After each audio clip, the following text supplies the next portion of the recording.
బంగ్లాదేశ్ లో అక్కడ ఉన్నటువంటి ప్రభుత్వం కూలినప్పటి నుంచి ఆ దేశంలో మైనారిటీలుగా ఉన్నటువంటి హిందువుల పైన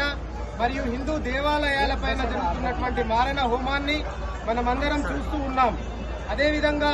హిందూ స్త్రీలపైన జరుగుతున్న అత్యాచారాలు, వారి యొక్క ఆస్తులను ధ్వంసం చేయడం, బలవంతంగా ప్రభుత్వ ఉద్యోగాల నుంచి హిందువులను తొలగించడం, అక్కడ ఉన్నటువంటి ముస్లిం సమాజం మైనారిటీలుగా ఉన్నటువంటి హిందువుల పట్ల చూపుతున్నటువంటి వివక్షను, హిందువులైనటువంటి చిన్నపిల్లలపైన జరుగుతున్నటువంటి మారణకాండను ప్రపంచంలో ఉన్నటువంటి హిందూ సమాజం అంతా కూడా వ్యతిరేకిస్తూ ఉంది. ప్రభుత్వ వ్యతిరేకత ముసుగులో